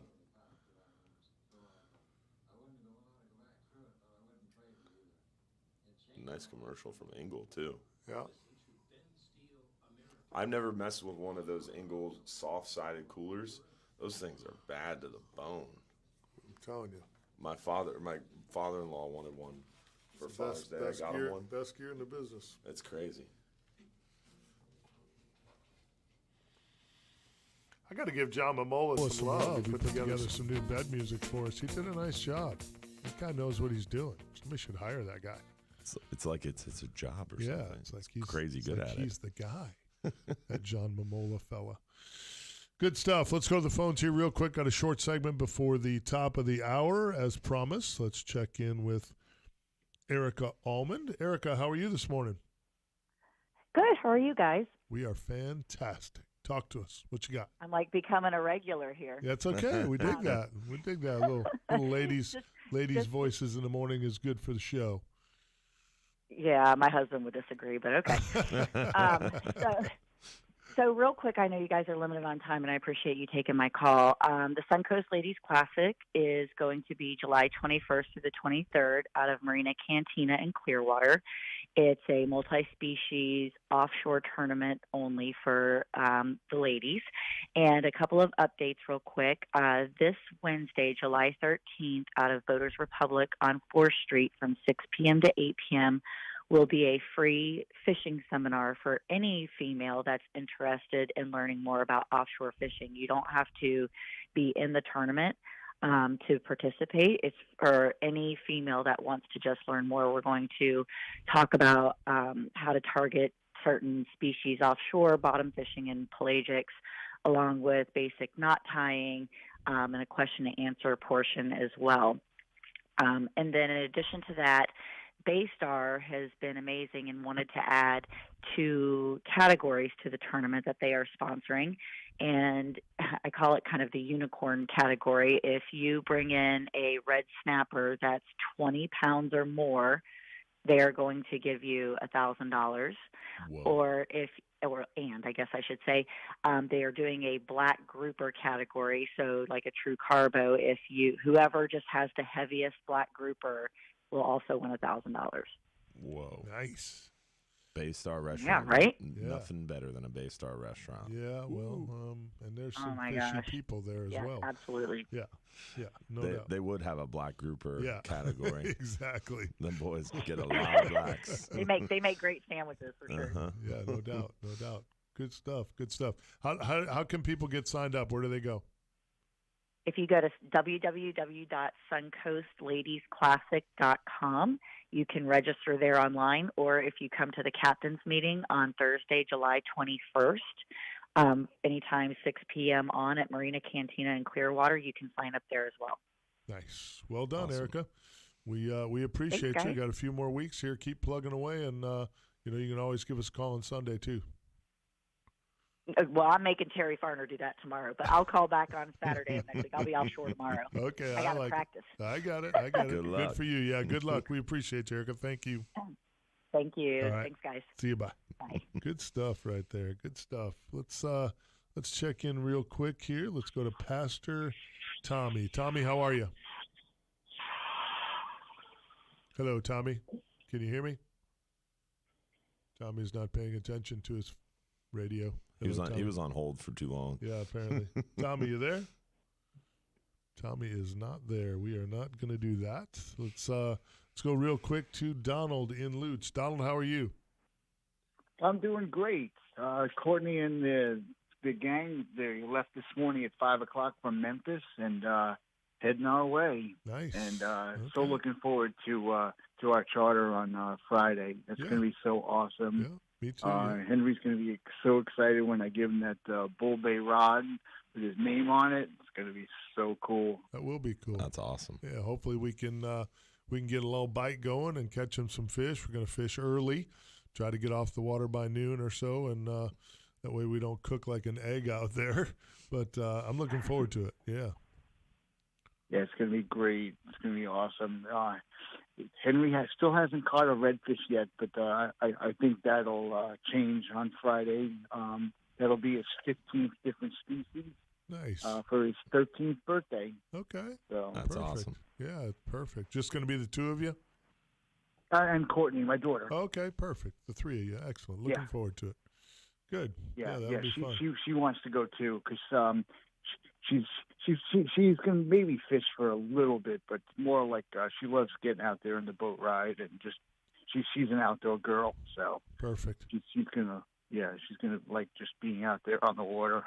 I used to take her a lot when we had our boat, and she was like 7 years old and driving the boat out of the marina and out into the Gulf. Nice. So That's cool. Yeah, she loves doing that, and but with my son-in-law in the Air Force, they you know how it is. They have no choice to where they're stationed. So they were in Charleston for 10 years, which was incredible. Now they're out in Memphis, and she goes, I miss the beaches. She's ready to get on the boat. Yeah, that's understandable. Yeah, we're going to be going to the beaches and do some bunch of fishing. I'm going to play amateur charter captain again on my friend's boat. Take Henry back out there on my friend's boat, and like I did last year, and it's going to be awesome. Get him out there as much as I can.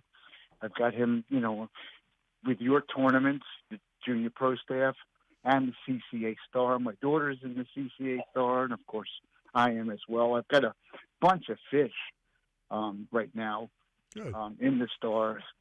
Good. Registered for. Yeah, so. Well, good job. It's awesome. Gotta make them count. Yeah, it's that time of year. Donald, I'm up against the clock. We will talk to you later this week and see you Friday morning. Yep. Tight lines, absolutely. buddy. Looking forward to it. All right, my brother. Hey, you guys take care. Stay safe out there. Thanks, buddy. You too. Sir. Good stuff right there. We got Pastor Tommy, who we are now going to take on the other side. Hopefully we'll hear from you as well. 1-800-969-9352. Phone lines are open. Light them up. News, traffic, and weather. Top and bottom of every hour. News Radio. Safe boating stuff again. Look at that. Here we are. We got a YouTube comment. We did? Captain Murphy's show is good. I watch because when I'm not fishing, I wish to be fishing. Cool. Someone's watching on YouTube. Yeah, it happens. Just in case you didn't see the note, he wanted me to remind you that years ago you hooked him up with some GoPros to get started. So I got you. It's all good.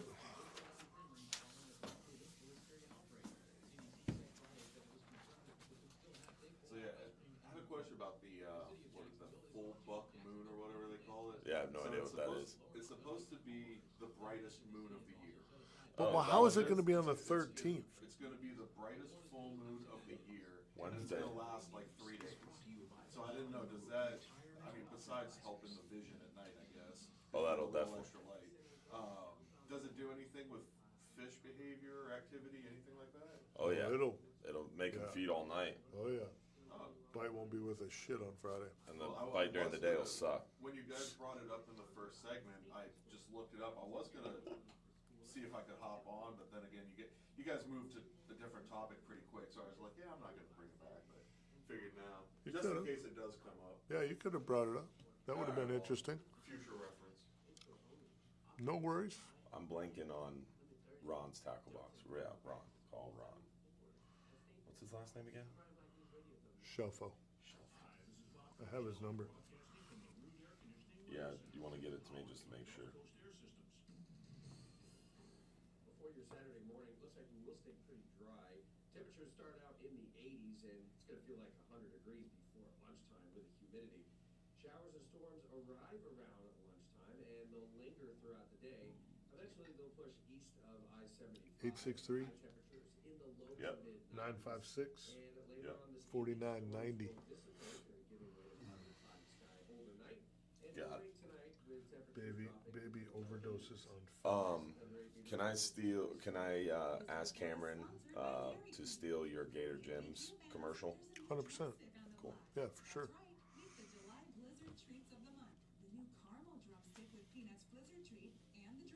Because we filmed some stuff with my iPhone there, but I just saw that commercial.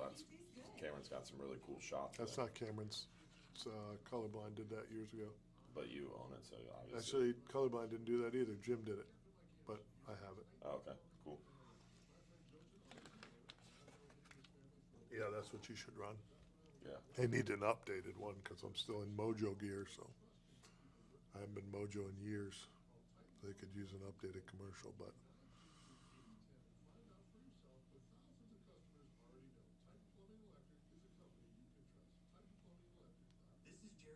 With the Friendly Home Buyer, and we buy houses in any condition with no fees, no commissions, and no repairs. We specialize in ugly houses, inherited houses, code violations, foreclosures, unwanted Things kept popping up. I was like, dang, I gotta do that. Dang, I gotta do that. Gotta make notes. That's what I do. My to-do list gets so long that I just I write it down and then I forget about it on my to-do list. So pressing items, I like writing on scrap paper. If it's on a piece of scrap paper, I gotta get it done that day. The to-do list can wait. It just gets longer.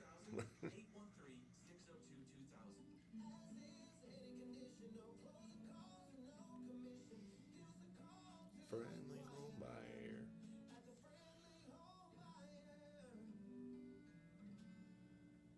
Don't forget affordable roofing. Yeah, thank you. I'm going to do that right now. Service boat and trailer service department. They do your electronics, boat rigging, trailer repairs, including axles, springs. I will not be here next week. They got everything from frog gigs to cast nets, fishing tackle, You want it? and sunglasses. You name it, they I remember you saying that. I'm supposed to be taking over that business and launching a new business Saturday, the 16th. But I heard that potentially that could get pushed.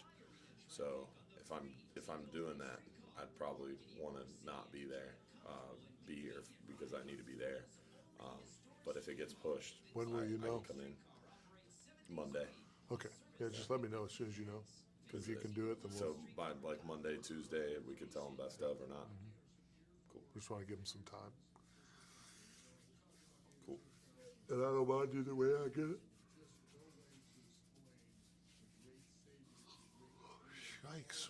If that gets pushed, what my idea was, oh no, he told me he couldn't.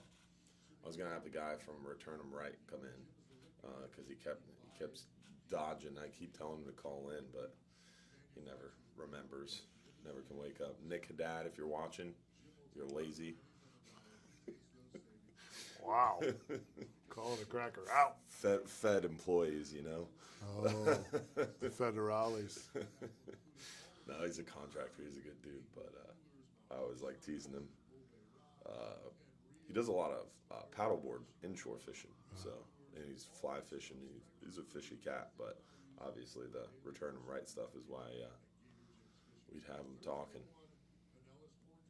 But he's going to be at the Alabama Deep Sea Fishing Rodeo and then going to ICAST. Might be difficult to get a guest right before ICAST, I guess. Maybe. Or maybe, what's his name? Maybe our boy from Pumpkin Jigs. Dave Mindtrue. In at Dylan Hubbard.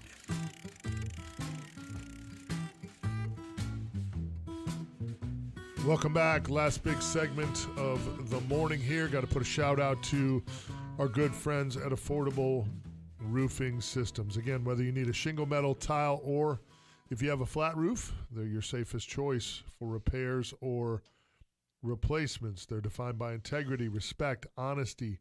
Great people over there. I've spent some time with David Torres and his family on the boat. They're just the kind of people that I would trust with my roof that I promise you can trust with your roofing needs. They know that your roof is a large investment, protects most, if not everything that you own. If you need a free estimate, somebody to come out and take a look. Do I need a repair? Do I need a replacement? Give them a call today, 1-888-397-ROOF, or visit them online at affordableroofingflorida.com. Let's now, again, go back to the phones. Phone lines are open, by the way, and again, this is our last big segment of the morning. If you want to get in, we still had the question out there, whether you keep your drag locked down, whether you loosen your drag when you're storing your reels. Just something that we were curious to know. Rod and reel maintenance. Rod and reel maintenance. How do you handle it? 1-800-969-9352. Let's go back to the phones here, and let's check in with Pastor Tommy. Tommy, how are you, pal? Man, I'm so blessed I can't stand myself. Captain Mike, how are you? I'm good, my friend. I'm blessed as well, so life is good. Amen. I know you are. You're an inspiration to us all. I appreciate you, sir. What you got for us? Talk to us. We, of course, you helped us out years ago with our first GoPro so we could video some of these kids. Our ministry, Wishing and Fishing, takes kids with cancer, foster kids, folks in wheelchairs. Of course, we love our veterans and take them and their families out, all for free. And anybody that would like to set up a time to go out and enjoy the water, do some fishing, or just watch the dolphins, our number is 727-430-5746. We've been doing it for 15 years. Been up in North Carolina taking care of my wife's dad. Sadly, he passed away, but we're back in Florida. We're over in Palm Bay now. Okay. All right. Very cool. And we're getting together with some Air Force people over here and some foster kids programs through Eckerd's and trying to bring some smiles out on the water. Good deal. That's awesome. Keep up the great work. Sounds like you're not only blessed, but you're being a blessing, which is really awesome, and we appreciate that here in our community. Amen. If you don't use it, you lose it, right? Amen. That's the way it works. To whom much is given, much is expected. Mike, talking about rods and drags and stuff like that. We sure could use some. These kids, they get out there and get excited and start stepping on rods and throwing them overboard. And so if there's anything in there for us that you know of, Bass Pro Shops over here, Vance, general manager, they just gave us probably 200 Zebco reels, brand new in the box. Nice. And but we could use some rods. Okay. All right. Well, you're putting it out there, and if you need to know how do they get a hold of you, give that number out one more time so they can get a hold of you if somebody's got rods. I get a lot of calls actually from people who have come across old rods. Mm-hmm. Maybe a loved one passed away or something that had a pile of rods. What do we do with these? Where can we take them? Well, you're a great destination for that stuff. Give your number out again, so if anybody has that type of stuff laying around, they can get a hold of you and get them to you. Thank you, Capt. Mike. Yeah, and we give a lot of these rods away to families that just couldn't afford it. So we certainly will take those. The number 727-430-5746.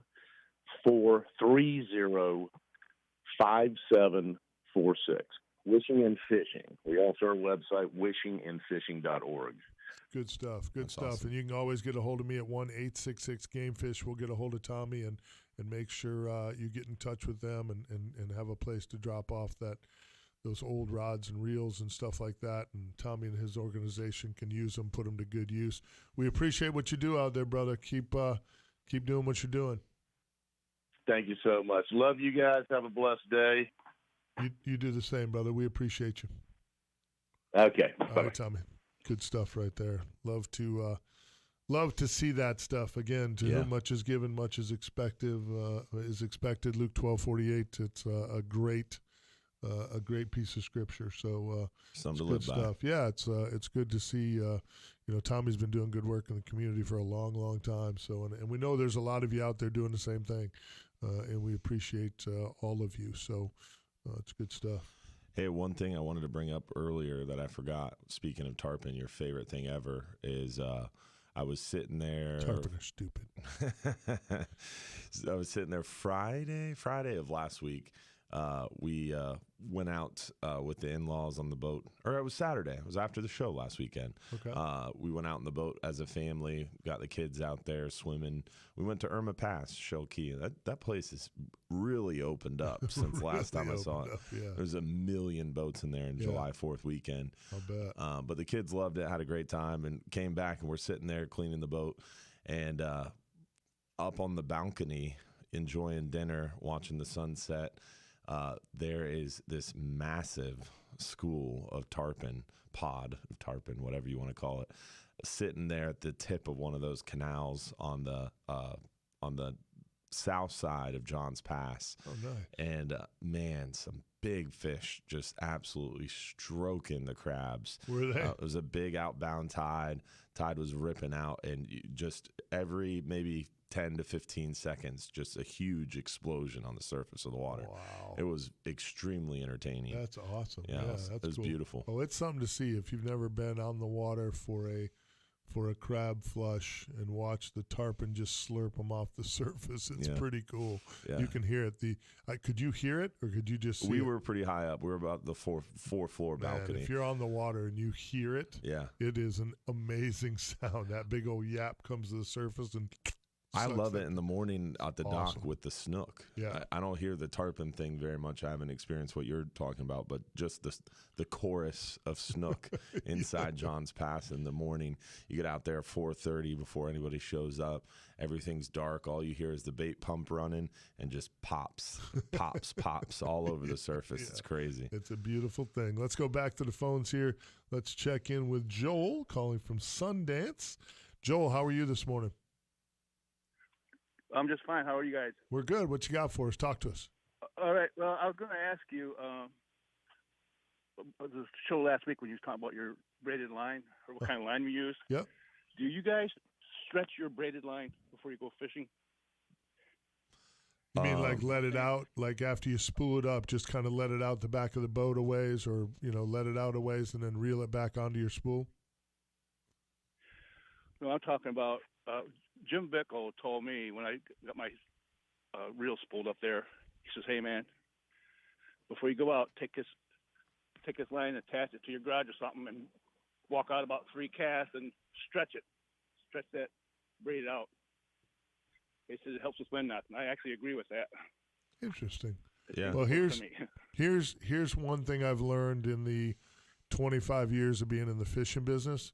If Jim Bickle from Gator Gyms tells you to do it, it's probably a good idea that you do it. I mean, that's exactly why I do it.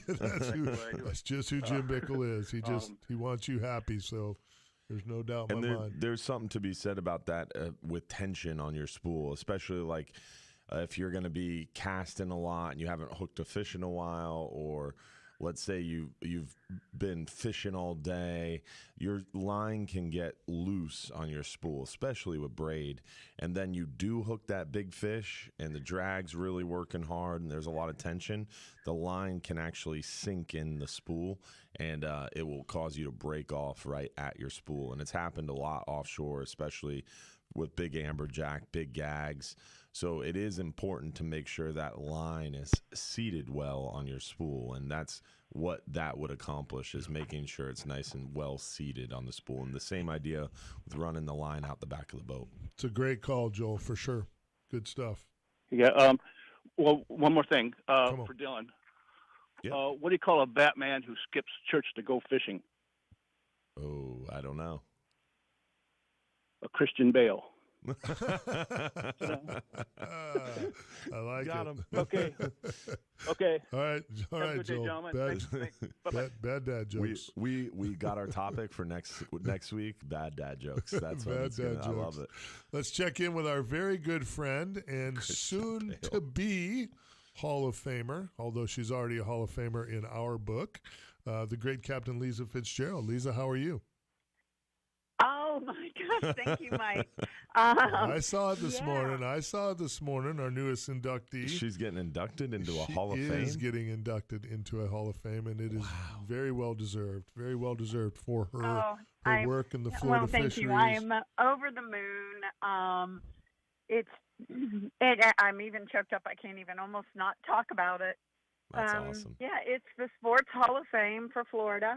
Yeah. It is the first time they've ever inducted an angler, and it's amazing. It's based on your achievements and your community service. And it was quite a surprise. I knew nothing about it until I received the call, and then they made the announcement here at Celebration in Orlando. That's so cool. It's great, but I have even a greater announcement. Come on. And that is that we have a winner in CCA Florida Star. I saw that. The post. Pathfinder That's awesome. boat. Yeah, that's killer. Good deal. Yeah, we have a winner. They chose the Pathfinder. They are from Charlotte County, one of our destination counties, so absolutely spectacular. It's just an amazing opportunity for everyone in the tournament because, although the Pathfinder is gone, we still have the Contender, we still have the Spider Vapor, and the $50,000 swimming on the backs of some of these redfish out there. You just got to make sure that you take a look at the redfish. This gentleman was fishing from a kayak, and he almost released that fish back into the water because he did not see the the tag on the fish. It was on the opposite side of where he holds the fish. He was releasing it back in the water, and he saw it flop. So what is that? He put it back in his lap. He thought it was a parasite, and it turned out to be a star tag. Imagine releasing the fish and seeing it swim away, and it kicks, and you see the tag hanging out. It wasn't a parasite. It was a Pathfinder. Just go home and put up the rods. Yeah, it wasn't a parasite. It was a Pathfinder. Pathfinder boat. The cool thing about this gentleman, guys, 2 years ago, he caught a tagged redfish in Charlotte County, and he was not registered. Oh. This could be a so second. Lightning does strike twice. Yeah, Lightning does strike twice. He got himself registered, and now he is a winner of a Pathfinder with a 200 Yamaha sitting on a trailer with a Hummingbird motor on the front, on Hummingbird electronics, and a Minn Kota towing motor on the bow. So he is a happy guy. That is so awesome. That is so awesome. And this goes, listen, even if you're not currently signed up for the CCA Star Tournament, you can still sign up because there's still a lot of time left in this tournament. A bunch. I mean, this goes through Labor Day, so it's pretty spectacular. And there's more boats. There's scholarships. There's a lot of other things you can win. Why on God's green earth you wouldn't be signed up for this if you spend summertime fishing with your kids is beyond me. I've been to the CCA Florida Star banquets almost every year since we started this party, and to see those big smiles on the parents' faces, the kids' faces when they get their scholarships, incredible. So you gotta get involved. Well, Tell everybody how they can get signed up, Lisa. That's the important thing. thing. They can go to 844-387-7827. Give us a call, or go to the website at ccaflstar.com. And just remember, any fish anywhere in the state of Florida can win a potential participant their share of $500,000 in prizes and scholarships. You're the best, and congratulations again on your Hall of Fame induction. It's well-deserved. I just want you to know that no matter where you are, when you see me, you're just going to hear Hall of Famer. I'm going to say, there she is, Hall of Famer. I mean, to me, that's incredible. That's great. Someone told me for ICAST they're making me a sash that says Hall of Famer. I'm going to be, oh my God. You know, when I'm in the CCA Star booth, when I get the microphone and I get up on that little stage there, I'm going to be talking about you, the Hall of Famer. I'm going to. I'm going to do it. I'm going to do it. I couldn't have done it, honestly, without people like you, without Dylan, without, my supporters, without Lo, my mom and dad, everybody who, it sounds like I'm making an acceptance speech, but I honestly could not have gotten where I am today. And I'm choked because Mayor Lee Dunn told me when I first started fishing with her on the tournament trail, that I was going to do great things, and she saw me as someone who would be leading the way for women in the sport. And I laughed. I told her I'd never wear pink, but I laughed.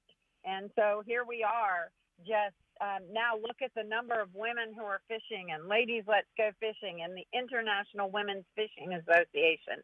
There's just so much that gives women and youth anglers access to fishing where there wasn't before. If you didn't have a grandfather, an uncle, a dad that fished, you just never got introduced to it. Not anymore. Sergio, Dante, you guys, everybody does something to educate individuals to the sport of fishing, and it's amazing. Nobody's done a Awesome better stuff. job than you. Nobody I know of more worthy of that induction, my friend. Keep up the great work. We're up against the clock here. Get yourself involved in CCA Florida. Captain Lisa Fitzgerald, not only a Hall of Famer, but also the CCA Florida Star Tournament Director, one of the best anglers that I've ever fished with. Great lady, great people, very worthy, my friend. Enjoy the rest of your day. We appreciate you. Thank you so much, Mike. See you, Dylan. Congratulations on all that you're accomplishing too, guys. Thank Have you. a great day. All right. Good people right there. We're going to take a short break and then wrap things up here on the other side. We'll be back, 970 WFLA. Whether you're looking to accessorize your new truck or maybe freshening up the look of an old one, the pros at Ideal Automotive have you covered. But now it's ready to be charged. Man out of battery, huh? Thought it was almost fully charged. It said low here a little while ago, and I just let her eat. Disallowed it because I know you like yours to be empty before Yes. you charge. Got it. Thanks for helping me out. I got you, buddy. I'm a quick learner. I'm not very smart, but I am a quick learner. You only got to tell him once. That's right. Quick learner. That is so cool about Lisa. So you can have about 3.5, maybe 4 minutes. Yeah, I knew it'd be short, but I didn't see any calls stacked up, so I was I'm like, not going to take any more anyway. I was going to try to let her eat a little bit with that Hall of Fame induction and all that. So she got Hall of Fame for what? Like Florida Sports Hall of Fame. There's like Florida 200, Sports Hall it's of like 275 or 280 members, period. That's crazy. You know JP Peterson? Yeah. All right, so I thought he MCs that. He probably does. Yeah, I was going to say, I mean, I used to work He with might. JP, but Yeah, he might. Yeah, I know JP. Sounds familiar. Yeah. Might ask him about that. Yeah, she was I just saw it this morning on Facebook, actually, so that she got inducted. That's badass. It's really cool. The very first and only angler in there, right? Very first and only angler in there, which is horrible. A lady angler. That's awesome. Which is horrible that she's with all the great anglers from I Florida. just want to point out that the Sports Hall of Fame now has fishing. You heard it here first. That's right. Breaking It's a sport. news. It's a sport. It is a sport, for sure. For sure. Now, I don't necessarily think you have to be an athlete to do it. Hey, now, don't take it that far. Just saying. This is an athlete's body right here. It This is is. what it looks like. You don't need to look like Mike to catch fish. No, you don't. I'm working on looking like Dylan. That's what I'm working on. After my week at He the drank beach. beer all week. He's been working on it. Drinking beer and eating food. Welcome to the good life. That's right. And it was good. I'll be starting my diet Monday morning. Lame. Yep. You're going to start your diet by being out in the sun. Well, I am going to be out in the sun for sure, but that'll help me sweat a little bit. Yeah. Gonna be sweating a little bit. A little bit. So they got Monday, Wednesday, Friday, and 3 days in a row. then I get to play a little ball. And then we're going to be at ICAST. We're going to be at ICAST. Getting our steps I actually have a Tuesday charter, and then Wednesday morning leave over there early with you.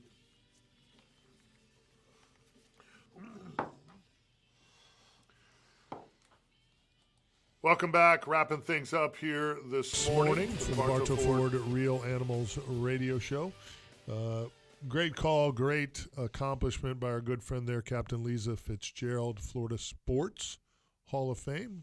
I think she is the first angler to be inducted into the Florida Sports Hall of Fame, which Not taking anything away from Lisa because she is very worthy, but there are some other great anglers in the state of Florida as well. Shaw Grigsby comes to mind right away, just one of the legendary anglers. There's a lot of them from Florida. So, but anglers are in the Sports Hall of Fame. And for her to be the first angler, for her to be the first angler to do it and a female angler is phenomenal.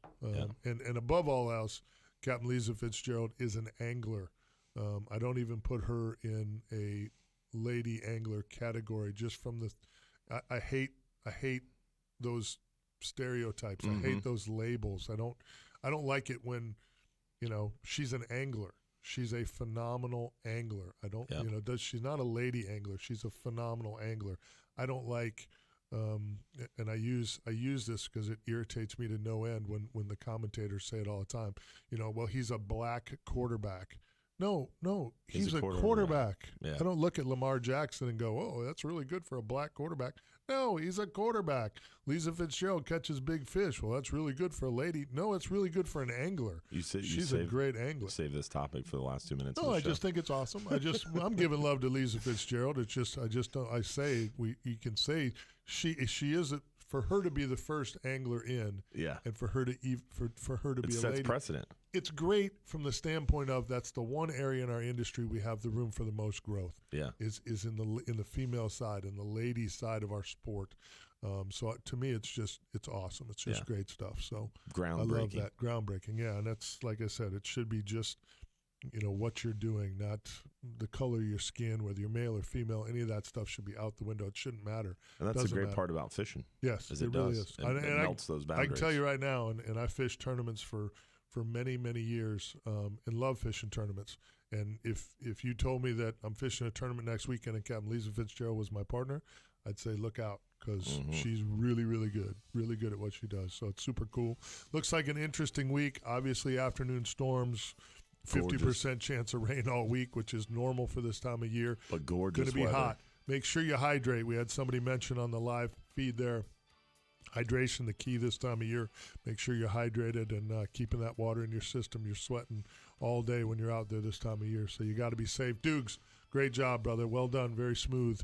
Nice show today. Good to see you, D-Hubs. Good to see you as well. I'm glad you enjoyed your beach week. And hopefully everybody can join us again next week for another episode. And we'll see you tomorrow night at 8:30 p.m. for our live show. And tomorrow morning, 7 to 9 a.m. on WDAE for Real Animals Sunday. Yep. And don't forget, if you're too busy to go fishing, you're just too darn busy. Too darn busy. Tight lines, everybody. We're out.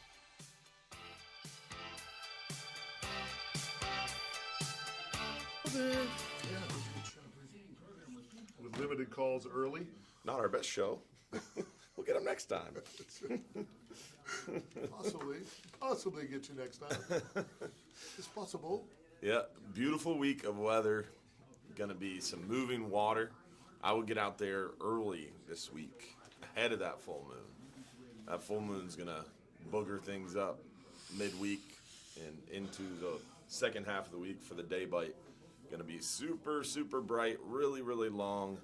So early is better if you're daytime fishing. If you're nighttime fishing, still really early work week is where I would target, in my opinion. Yeah, the for sure. dock lights and bridge lights have been so fire and really concentrating the fish, but that full moon's going to definitely spread those fish out. We're going to have the bait out. We're going to have some big tides, I'm sure.